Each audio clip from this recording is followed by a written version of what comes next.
From meeting in bars with your exes to building a law firm together that helps people through bankruptcy. Today on the Pollinator Podcast. Well, thank you guys for taking time to be on our podcast. If you'd like to share, first of all, you guys, who you are, and also about your firm and a little bit about what y'all do. Yeah, so I'm Aimee Melich, and I'm owner and attorney of Aimee Melich Law, and we specialize in mostly bankruptcy, but we also do some real estate litigation. I'm Carlos Melich, husband, the operations manager here at the firm, so I do the non-legal side, along with handling new clientele and everything else that's not legal related. Yeah. Perfect. So now, how long have the two of you been working together in the firm? So the firm is going to turn 3 years on December 1st, so we're fairly new, even though I've been doing bankruptcy for 13 years. The firm itself is new. And I kind of went on my own, and I realized I needed help, and he was the first person that I was like, please help me. And he started helping me, and we realized we needed him full-time. It became from helping to full-time. So that's a common theme that we've heard. So Carlos, what were you doing before? Insurance agent. So I do a little bit of a few things. Insurance agent from like 2006 around there, give or take 2007.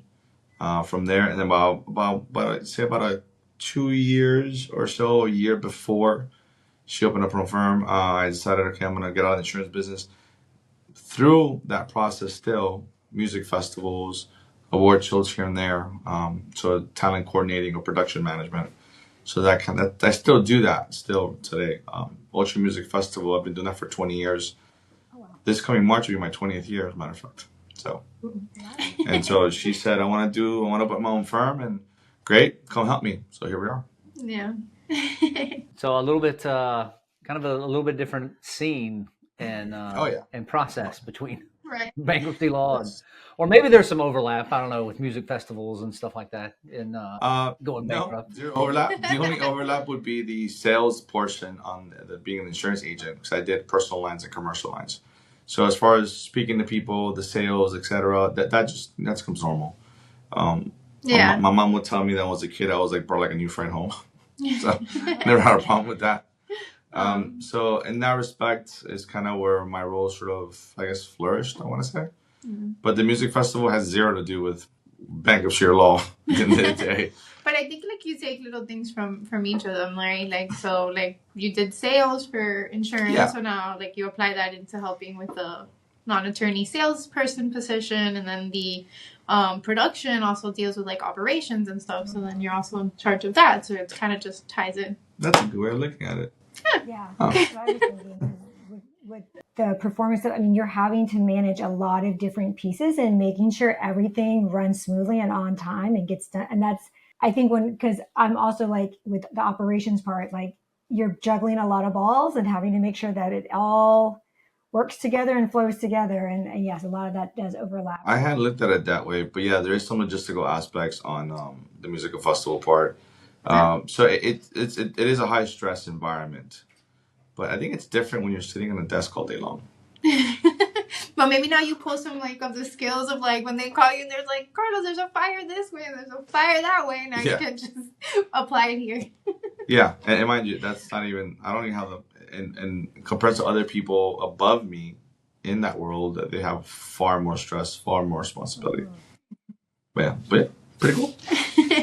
So, Aimee, you said you'd been doing bankruptcy for already 13 years before you opened your firm? Yeah, 13 years. So it's kind of like I went to law school and I was like, I really want to help people. I'm like so excited. I would like to do criminal law because I love watching crime shows and all that stuff. So I was like, oh, this is going to be great. Like, I'm going to help, like, I'm going to get people out of jail and all this stuff. And so I went through law school and, you kind of take your basic classes.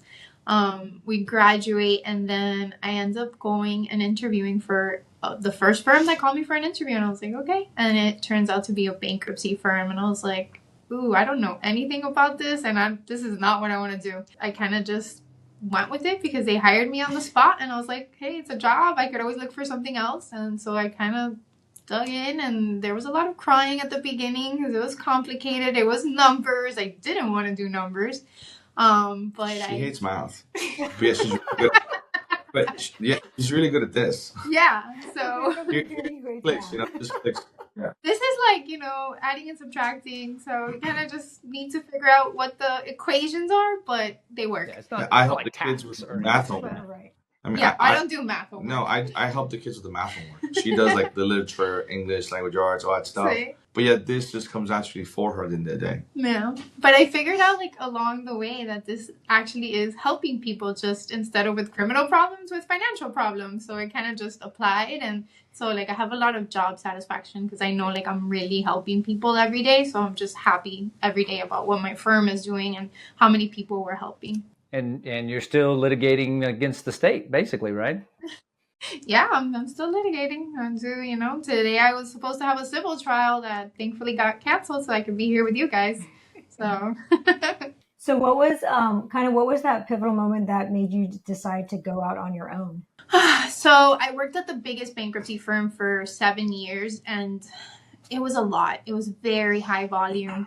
A lot of stress, a lot of cases, a lot of overseeing. I was the head attorney for the Chapter 7 department, and at that point I was like, I need to also learn Chapter 13 because I can't really go on my own and only do one chapter. I think it would be beneficial I have knowledge of everything, and so I started trying to learn the Chapter 13 and started asking if I could help them when they were like on big deadlines and stuff like that. And I kind of just was able to pick up on all of that. And that really helped for me to say, okay, let's see what else I can do. I started looking for jobs and I found a firm that was doing real estate litigation. They didn't do bankruptcy, but in the interview, I did mention that I wanted to do bankruptcy. Would he be open to me maybe opening bankruptcy at some point? And he was open, so we talked about it. I started working. He saw I was a great employee. I would have good results. I was like, let me show you all that bankruptcy could do for you, which is kind of like my thing, because that's kind of what I told him, because he had a bad taste about bankruptcy. And it was because I think he was referring to not so good attorneys and people weren't getting results. So I showed him. He'd ask, how are these clients so happy? Right? I've never seen that before. He told me. Because I'm doing a good job. He goes to me, I don't know how Aimee does it, but they're all happy for some reason. Well, yeah, because it works. And just had the wrong attorney before to do this. So then I told him, I was like, okay, let's do this and let's open it. And so I became partner at that new firm, and he was already on his way to retire, and we were kind of figuring what we were going to do. But the former associate that had left had come back, and she really wanted to focus on like litigation stuff, civil litigation. And I wanted to really focus on bankruptcy. So I thought at that point it was just best if I walked away with my bankruptcy clients and just did bankruptcy, because that's really, really what I love. What's really interesting, and I think it's important, one, her always hating math, but the Chapter 13 cases require really heavy math calculations. And somehow, and I think you said it once, it's kind of an art form. Yeah. And she's really good at those, which is funny because, you can come here and you have a really good result, or you go to another firm and they might charge you a little bit less and whatnot, but your payment plans on a 13 will be way, way higher. And can you just break down the difference in 7 and 13 for everybody that might be listening? Like business and personal and Of course. Like a Chapter 7 is basically a liquidation of your assets. So you're kind of coming into court. You have to qualify for the Chapter 7. So you have to have an income below what the IRS standard is at that time of filing. It changes every few years. So we get the limits of the IRS standards, and we have to see, are they above or below? If they're below, then we're able to pass the first part of the Chapter 7 test, let's call it. Then we have to look at the assets, because a lot of people may qualify based on income, but they don't qualify based on assets. Let's say they have like an investment property, they have multiple cars, they have a business, things that they want to protect.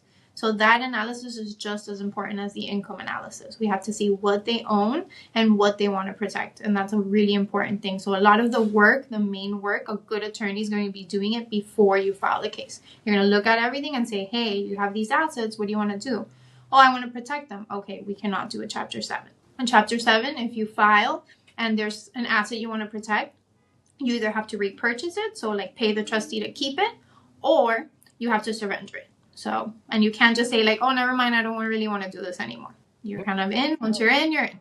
Yeah. Oh, that's good to know. 13 is a completely voluntary process, very low key. It's, you go in, you propose a plan to the court. It could be anywhere from 3 to 5 years, depending on where you fall in the income scale. If you're over the means test, it has to be 5 years. If you're under, it could be 3, 4, or 5. And then you propose a plan. If you go through the process and the trustee says, no, we want this payment, and you can't pay it, and really the attorney can't do anything else because there's different types. You can kind of just like do step-ups where you pay a little less now and then it goes up later. If there's really nothing you can do, you could always dismiss the case out and figure out what else to do outside. So whenever there's a possible issue and we want to, protect the client, it may be better to do the 13, maybe later on convert, something like that. So it's more about protecting the client. It's very important for us the client knows exactly what they're getting into if they're doing a 7 or a 13. Oh. And that would have peace of mind. Peace of mind. Yeah, no, that's great. Because I don't think I ever really knew, I didn't really know the differences. So yeah. One of the things is that people think, I don't want to go into bankruptcy. If they're talking to us, they're already bankrupt. They can't afford whatever payments they're supposed to be making, or they're about to get to that point. So it's not that I'm going into bankruptcy. You are already bankrupt. You're having a conversation with us. We're just taking to bankruptcy court to fix your problem. And at the end of the day, it's all about perspective at the end of the day, because it is an emotional decision. It is something that's very scary. It's an ugly word, right? But then if you really think about it, the wealthy do it. Major corporations do it. 2020, and this is what I express this to people. Midst of COVID, Hertz, they filed Chapter 11. Later on that year, like within a year, hey, we're renting Teslas. Come rent some Teslas. Last summer, TGI Fridays, Red Lobster, Frontier Airlines, Spirit Airlines, so on and so on. Toys R Us a few years back, and now there's word they might be coming back to the States again because they still kept a few stores open in Europe. Mm-hmm. So it's a tool at the end of the day. And so people are afraid of it. There's a massive stigma. You tell somebody, I'm thinking about this. And, oh my God, don't do it. I've heard this. It's like this game on telephone. At the end of the day, it's something that helps people that just don't know it.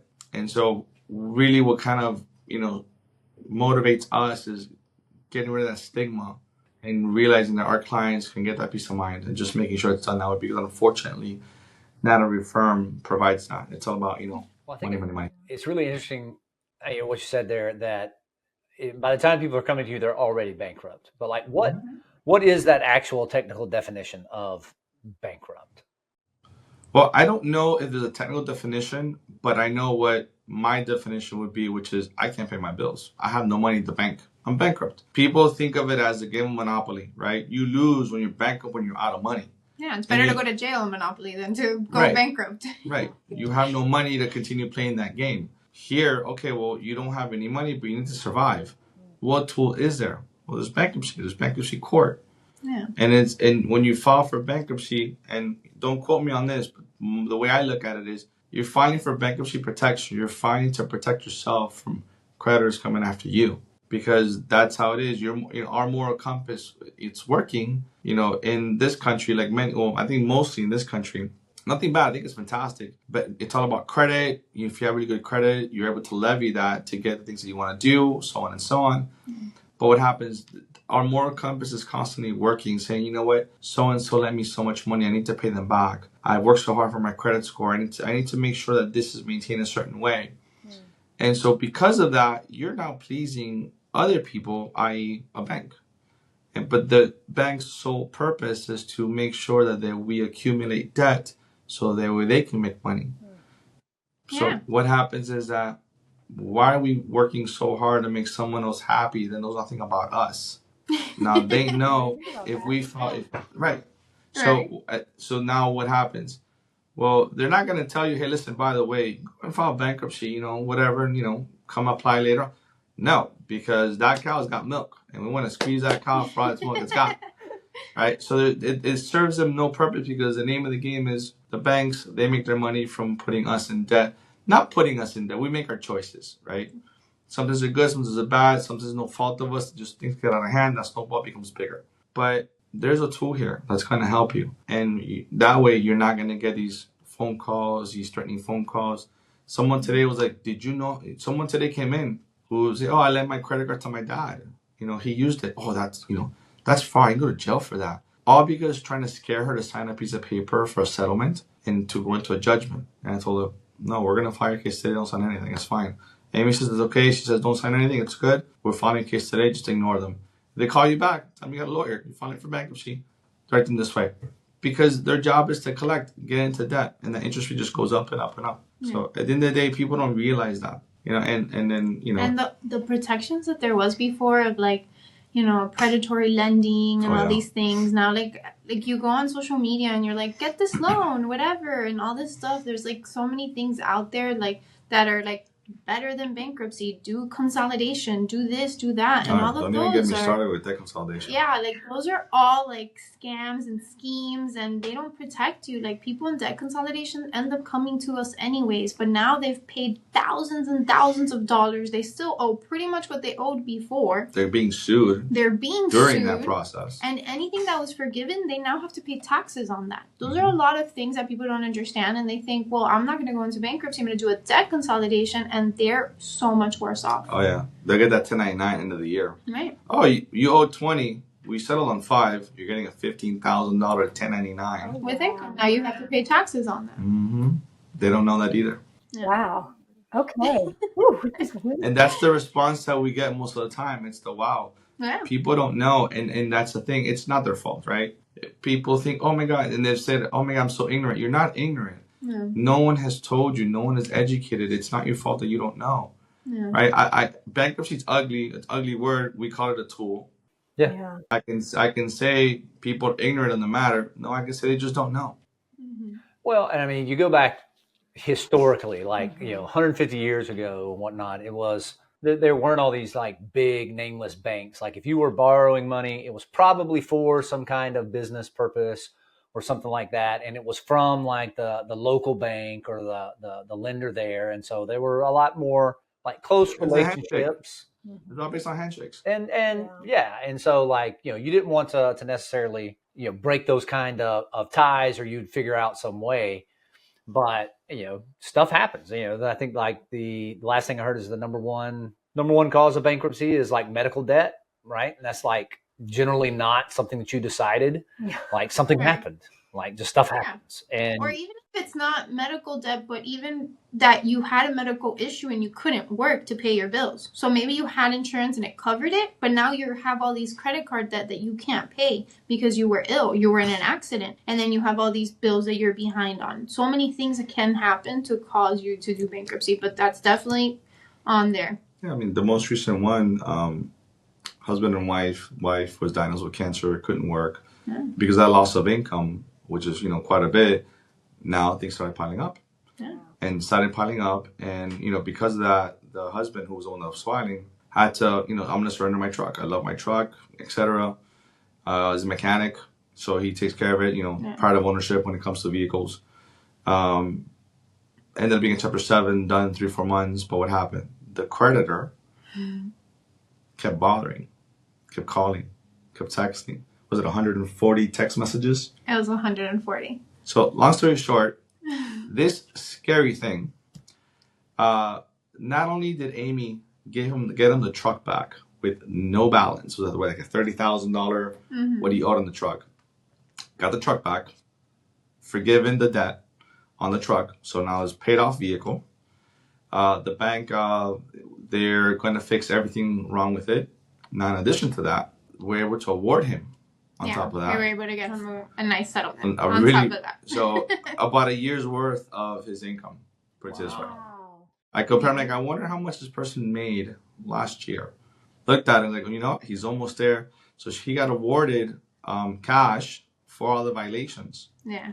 And then it was like a Friday, like 8:30 at night. Yeah. And then I go, you know what? Ultimately, that's what the bankruptcy protection is, right? Like you go to that process where it's 7 or whether it's 13, and now it's saying like the court is stepping in and between you and the creditors that are owed these debts, but now they can't harass you, they can't come after you, they can't try to sue you to get some other kind of judgment for payment of all that, the court is stepping in and saying, all right, you're going to get this out of the sale of these assets or through this structured plan and like a 13. And so you get to have peace of mind. You're still, ultimately paying whatever you can pay. It's not like you're just completely being absolved. And I think people have that kind of misunderstanding too. They do. And it was a Friday night, 8:30, 9 o'clock at night.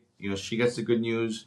They're going to agree to the settlement. I go, can I call him? I know it's late, but why wait the weekend? Call them up. So excited. And it's like, you know what? He goes, Carlos, today my wife told him she's cancer free. Wow. So it was like a double whammy. He kind of gets me, Yeah. Oh. That was really nice. That was a good day for him. It was a good day for him. Good day for them. Yeah. So, but and obviously not every story is like that. That's just kind of a one-off, but it's there. It's just as long as it's done correctly and you have somebody to serve for you to give you that peace of mind. Clearly, they didn't have any peace of mind temporarily because the man kept bothering them when they should have. And Aimee kept saying, you need to stop and so on and so on. But at the end of the day, it's about making sure it's done correctly. And this is just the stigma. That's all it is, really. It's a stigma. Yeah, no, that's a very interesting perspective about just how corporations have no problem doing this like nothing. But when we think about it on a personal level, there's this like shame and guilt. And so it's a very interesting perspective. A lot of people are not part of a network of attorneys where they can just ask somebody. Yeah. Right. And say, ask for help. People are afraid of saying, oh my God, I can't afford an attorney. They don't even bother asking. And then the case reviews are free. Yeah. Yeah. No, that's a great point. We're going to put just a little bit because this is married in a business. So yes. I love talking about the business part, but I always like talking about the marriage part too. So, how did you guys meet? Ooh, at a bar. Gatsby's and Kendall love this story. So our exes, which we're still friends with, had mutual friends. So her ex was best friends with one of my best friends, now husband. And so, we're still in touch with our own exes, whatever. And funny, my ex at the time, we were exes. Like our exes were exes at the time that we met. Yeah, we were just hanging out with our ex. Really wanted to watch the Heat playoffs. It's like May of 2011. The Heat in the playoffs, kicking butt, etc. We're like, all right, let's go, whatever. And we went to Gatsby's. We met there and whatnot. But again, we were with somebody else. Yeah. And then somehow we ended up going back to our friend Laura's house to finish because I guess we couldn't enjoy the game. I don't know what it was. We ended up going over there. We met there. And honestly, we didn't really start anything at all until a few weeks later. Actually talking to one another. Yeah. But we met at a bar because of our exes. I don't think I've ever heard that kind of story before. We're all friends. We're all friends. We all hang out. We all have kids. We all go to birthday parties. It's a fun time. Her ex is married, got kids. My ex is married, got kids. Okay, they didn't marry them. They didn't marry. No. That would have been extra weird. That would have been really fun. No, we met there May 2011. It was, from there, and then August of the following year proposed. Got married June after that. So within 2 years we were married. Yeah. But I gotta say, I kind of knew right off the bat.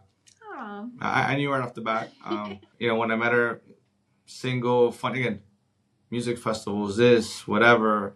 I worked at MTV years ago for quite a bit, and that kind of got me. So I got to travel quite a bit. So I'm enjoying my life because when I met her, I was 31, turning 32. Just something clicked, When you know type of thing. Yeah. And so found myself within a month of meeting her, let's go to the Crew Cruise in January. Bought the tickets, took the risk. And I'm more of the conservative guy. I'm like, let me wait a little bit. I didn't buy, we're going to the UM game tomorrow. I didn't buy the parking tickets, the parking passes until an hour ago. I was reminder, parking pass. We need to all be in the same lot. Right. Well, let's see how it goes. I don't know, whatever. And he was like, I'll jump on this. Let's go. Kind of from there. And then now we're married, 2 kids, a dog and a half.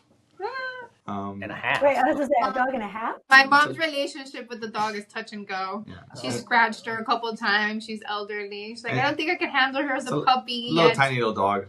Oh, okay. Cute dog. She's very cute. So, but yeah, and then we're here, and then now I do have experience working with family in the past. For me, how my mom likes to say in Spanish, separa las cosas.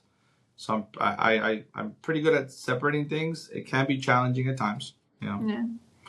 Working with family, working especially with your spouse can be tough. Yeah. But in the day, as long as you kind of leave it in the office, it's really what matters in the day. Yeah. So how do you do that? Yeah. How do you leave it? What does that look like Lots for you? of patience. Well, lately we've been trying to go to, like, we barely even eat. Like, so lately we've been like, okay, let's go to lunch. Let's have a little us time. We'll have lunch. We'll have a little glass of wine. To relax and reconnect. And then we try to do different things, like, we end up talking about work anyway, but it's a little more peaceful. Yeah. But then I'm like, when we're outside the office, I was like, can we talk about that tomorrow? Like, please, like, let's just talk. That's like a case thing. Let's do it We tomorrow. had breakfast this morning. We went to La Carreta. Oh, but I was giving you goals this morning. And we're like, we're talking about work. Okay. I was giving you goals that I have, so I feel like that was just more like. I'll take it because it's rare that I get to have breakfast for her to begin with. So I'm not a morning person. I'll take it. And I mean, but like when you start talking about goals, right? Like as a couple, you're supposed to be thinking about your life together and where you're going. And, quite often especially if you're in business together, like business is going to be the vehicle that's going to get you there. Yeah. So it's naturally going to flow over. I mean, I find that for us a lot because we've talked to some couples and they're like very, diligent about being able to separate, but most everybody is just like, there's just always this natural bleed through. Yeah. And like, even if you get that, that date night and the kids are away or with the grandparents and you have the full weekend, like you can't, we try to do that like once. There's still something, you'll be like looking and then something will happen and you start talking about something and it'll tie on to something at work. And I'm like, oh great, we just spent 10 minutes talking about something at the office. Right. And because when you're developing a business, when you're running a business, it really consumes a lot of the time. Yeah. People think, oh, I'm gonna have my own business. Okay, well, get ready to work double or more hours. Yeah. But the growing pains are worth it, and regardless how much it takes, and as long as you love doing what you're doing, it's great. I never imagined that I'd be working with my wife to begin with. I'm also a real estate agent. I do listings as well, but I never thought that this would be like a full-time thing. Yeah. I do love the law, though. I can tell you this much. I never bothered to seek that because I was having too much fun with my other jobs. So, with encouragement from Aimee, I'm actually back in school, taking 3 classes right now. Yeah. So, touching, we'll see how it goes. Because it's like I'm 40. I turned 46. I turned 46 in a month. So, that's still young. Still young. But she made a good argument. She said, listen, you're stuck here forever. Might as well just go to law school. Oh. Right. Yeah. And then you'll be, now you'll be your husband and her junior associate. Right. So something tells me I'll be the one running everything and should be hanging out at home. If I was her, I'd probably do the same thing. I'll just be making content. There you go. Educating people about bankruptcy. She is the face. She's the attraction. She'll just be doing more marketing and more networking and just bringing them in. Yeah. And that's how we get most of our clientele is TikTok, Instagram. Yeah. She's really heavily involved in that. Very heavily involved. And I love it. I feel like I get to reach so many people and like I started having like things because then people like outside of Florida were reaching out to me like I need help and I was like I can't help you. I can only help people in Florida. So I was able to find like a affiliate program where like they refer to attorneys and and I found it through like the National Association of Bankruptcy Attorneys. So I know like the people that are there are serious because you don't join a National Association of Bankruptcy Attorneys if you're just a dabbler. So, so far, we've had good results. People have reached back and told me, thank you so much for helping me find my attorney. So really happy with that too. Yeah. But at the end of the day, going back to what your question is, it can be challenging, but it can also be amazing at the same time. When we're having a good day, man, we're having an amazing day. Yeah. So, you got. Sometimes I'm like, I quit. But then the other day, I'm like, stop.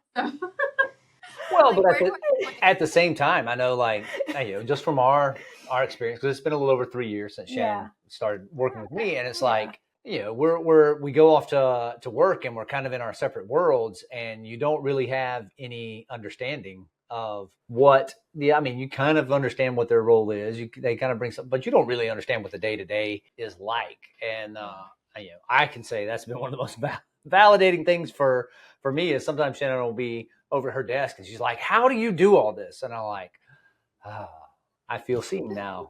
Sounds So very yeah, familiar. and then vice versa. Sometimes you're like, "Oh wait, when did all this stuff get done?" I'm like, because the team and I, like, we did, and you're like, "Oh no, that's definitely." I mean, it's no, like we had like a record month, like I think 2 months after Shannon, joined the team, and I'm like, well, obviously that was going to happen. So, well, as long as you told her thank you for that. Yeah, 100%. And we didn't even. I had my executive assistant, like that was it, and just kind of doing more consulting, coaching, and whatnot. And then when Shannon's come on now, we've been able to build into really more of an agency where we have several employees and we're doing more of the execution for folks and can get in more than just present the solution, but like we can execute and implement the solution. So that's certainly changed the game in how we do things. And I mean, I probably couldn't find anybody else to put up with me. So to come in and do that side. Even some days I'm like, what am I doing? Why did I do this now? But I think that is part of the challenge too, of like, some days we're at our best and some days, we're not always at our best. And like, there's a different dynamic when you're with other employees versus when you're with your spouse. Because even though like you work together, there's still a different level of intimacy that maybe blows those lines. And so the way sometimes we might speak to each other when we're not having a great day versus how we would communicate with one of our team members or employees is not always the same. Yeah. Right. Like you're talking to your husband, not your coworker, so to speak. Right. Yeah. And I am fully aware. Behind closed doors, I think. Part being his boss. Behind closed doors, that's one thing. And so like we have had to, there have been a couple of instances in like team meetings where it's just like, all right, we need to stop. Like, and we need to have this conversation outside of this, because then it's almost like thinking back to like marriage counseling, like, oh, don't fight in front of the kids. It's like don't fight in front of the employees. Oh, I know the feeling. I'm like, okay, I'm gonna shut the door, but yet here's the thing: half of our wall is glass, so I can close the door, but they can still see. So I gotta be like, yeah, no, So we're like that movement. So, babe, like what you said. By the way. So it's like, okay, well, and then you might see, the kids, because most of them they're college kids, right? And they'll be like trying to see like if they can read our lips. Mom and dad are fighting in there. Yeah, but at the end of the day, I think it's all part of the growth, right? Yeah. It's all part of the growth, and at the end of the day, and sometimes, and we're both, to sometimes we might come off the wrong way because we forget, because we're talking to our spouse, we're talking to our our other half. It's hard to sometimes keep that line. So yeah, sometimes the line gets kind of blown a little bit, get pushed back a little bit more. Let's just call it, where it gets crossed. But as long as at the end of the day, you guys are on the same page, that's all that matters. Same team. Yeah, that was one of the other podcasts we were on, the couple. It was actually Joe and Dirk from Law Firm Sites. That was something they say, like they would always be like same team. Like when things got heated, to remind themselves like you're not fighting each other. Like we both want the best for the firm, so I think that has to be the central focus of like what our goal is. Like, we want this firm to grow. We want to help as many people as possible without sacrificing quality. So that, in growth, we need to make sure like everything just keeps going, and it could grow great, but at the same level of care and quality that we're providing now. That's like really important for me. Yeah. So speaking of challenging discussions, because Aimee, it is Aimee Melich firm, like law firm, but you are working with your husband. What is that decision-making process like? How are those conversations? Like, do you have final say? Is it something where you guys kind of, how do you guys, So I think like before, like, or at the beginning, that you were just doing like the sales part. Like I think like I was in charge of everything else, operations and all of that. And I think that's a good thing to think about now that we're transitioning him to deal with operations, because I'm just wearing so many hats that like, you know, I can't even. So I need him to move away from the sales and do operations, because that, or I hire somebody else to do operations, but like I need somebody to handle all these like systems, things, you know, all these things that we're doing. So that's something that we have to think about, because like if he's the operations person, then, you know, is he gonna have the final say, or do I say, hey, like, no, don't do that, do this? So that's a good thought thing. Yeah, we're gonna have to discuss. I mean, in the beginning, to kind of get my feet wet, I sort of, you know, do the whole questionnaire, stuff like that, and then I booked the appointment for Aimee. Little things, kind of whatever I could do, and then she'd have she would do actually the, you know, the intake, the case reviews, etc., or the qualifying. Yeah. And then we started off in a little like 100 square foot little sub-leasing office down the hall. Well, first a house, and we were using Vanessa's office as a little hub. Vanessa's office was a mailing address. Yes. Matter of fact. So if I had to meet a client, she would let me come in and be like, okay, this is my friend's office. Like, yes. And then we started that, and then as I learned more, I mean, I've learned here bits and pieces throughout the years of listening, you know, her sort of teaching me. And funny, you never wanted to learn insurance, but yet I constantly would learn bankruptcy and listen to when you had to, but then insurance is like, that's boring. Yeah. Right. I sort of evolved into now learning a bit more, being able to answer certain questions. You know, I would ask him a lot of questions. Yeah. And then I took on the role of, okay, well, I'm just the intake person at that point, qualify him, so on and so on. You know, obviously I cannot give legal advice, but I can explain the process. Mm-hmm. And at the end of the day, Aimee makes the final decision sort of which bankruptcy, what needs to be done and whatnot, but I onboard them, if you will. Now as of July, we have somebody else, a paralegal of like almost 2 decades, never sold anything, knows nothing about bankruptcy, but she applied to work here because she saw the reviews in Google and says, I want to work for her. Yeah. So she's good at selling Aimee. And in the last couple months, she's doing as many as I would normally do by myself. So now that's good. It's taking a lot off my plate. I still do intakes just the same, but now I can migrate to the operational side a little bit more. Yeah. But as far as decision making that's non-legal, she's giving me, the free will to do that, whether it's money related as far as how much to charge so-and-so based on certain things. Yeah. Because we do take into consideration their income. Right. Some people, they're just like, they're broke. They're broke. They're broke. It's not fair to charge them the same as my client. That's right. So we have our standard, but we try to help people if we can. Yeah. And a lot of firms, they won't do that. They'll say, this is my fee. You're paying for me. It is what it is. Figure it out. Yeah. But we try not to be that. Yeah. If I know they can figure it, if I know they're hiding, I'm like, I know you got it. And the next day I'm like, I found it.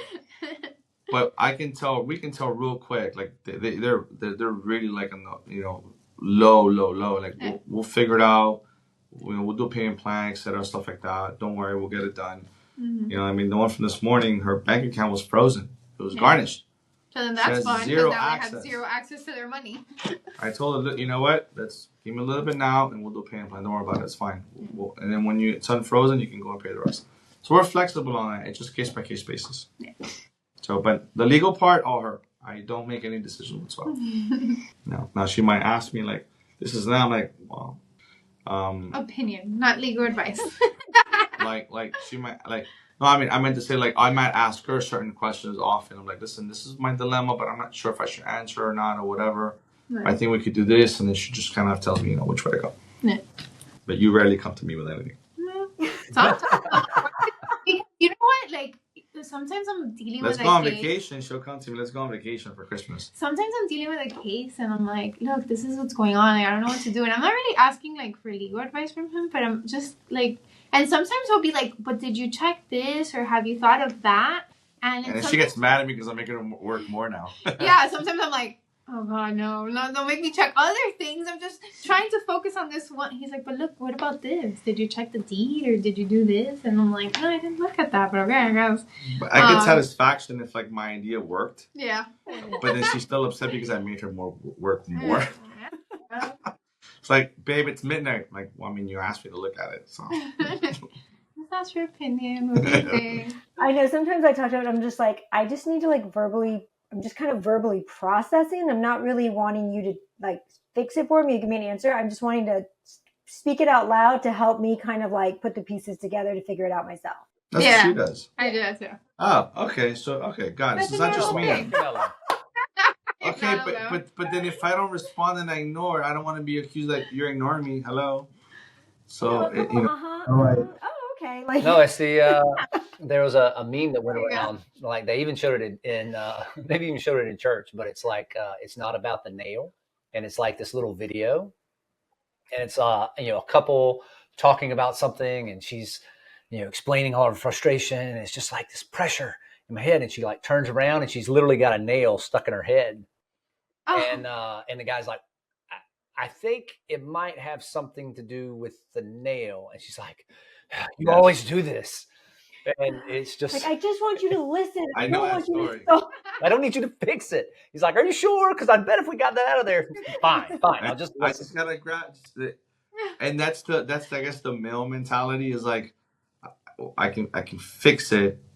No, I don't want you to fix it. I want you just to hear my problem. Yes. Okay, but I can just fix her problem by just removing the nail. I know that story. I'm fully aware of that story. Look, yes. Here we are. Look it up. It's quite cute. It's not about the nail. Yeah. Right. Right. It's not about the nail. Yes. Even though the nail is the problem, but it's not about the nail. But something we like to ask every couple that we have on here is kind of thinking about your experience working together as a couple. What advice would you give to another married couple who is thinking about diving in and running a business together? Oh, can I go first? Yeah. Are you gonna say don't do it? No. I think that. So the first thing is, before answering back with anything, take a break. Process whatever it is your significant other is telling you, and remind yourself you're not at home, because very often, sometimes you have certain dynamics where one person might say something and you immediately are gonna jump and kind of be in argumentative mode, right? Mm-hmm. Because of whatever reasons. And I would say, stop, listen, truly listen, because you probably don't listen that much at home. Listen to what the other person is saying. Guilty, again. Sometimes I'll say, I'm sorry, babe, I'm on husband mode. Let me turn it off. Yeah. It's like I'm not paying attention right now. But it's like, listen to what the person is saying before you answer back, and remind yourself they're not your spouse at this moment. Because you always have one person that's going to be a little bit more impulsive in things than others, right? And it doesn't mean it's bad. I think still to today we're trying to get used to it, because she has her career, law firm that she had, I had my career. Hey, let's go on vacation. No problem. Great. We have our salaries. It's fine. Now it's like we have to generate our salaries. Right. And so she was brought up with vacations and this. I'm like, okay, well, this is the first year we're not going away for Christmas. It's like, well, hold on. Let me look at the numbers first and see what we're looking at, and then make a decision. So We're still in the negotiation phase about that, I think. Sure. And I usually give up at some point, but I gotta put up a fight for a while. Listen to the person before you answer back anything at all, because if you don't, you're gonna fight, and if you fight where you're working, you're not gonna get anywhere. I like that. That's very good. I like it. Yeah. I think just trying to work together as a team and figuring out like what the goals are, how we can make it better, putting guidelines in place of like what is each person's role going to be, who's going to be responsible for what, who's going to be the ultimate decision maker, like what is the position going to entail. I feel like sometimes like when you have employees, if there's no like clear guidelines, you don't really know what they're doing, if they're not working enough, things like that. And I think it's important to like develop and know what the person's doing, what their goals are, what their KPIs are, like what they're supposed to be doing each month, so that you don't feel like, oh, I'm working more and you're working less. I think that's really important, because like I feel like it's my business, it's my baby, so I dedicate a lot of time, and you got to kind of see the other side of the coin and what they're doing and what they're bringing to the firm. And I think that's important. So kind of just figure out what each person's task is so that you can understand and not feel like, oh, all the burden's on me. That's pretty. Yeah, that's pretty that's great. Fantastic. Well, guys, thank you so much. Yes, we're excited to do this.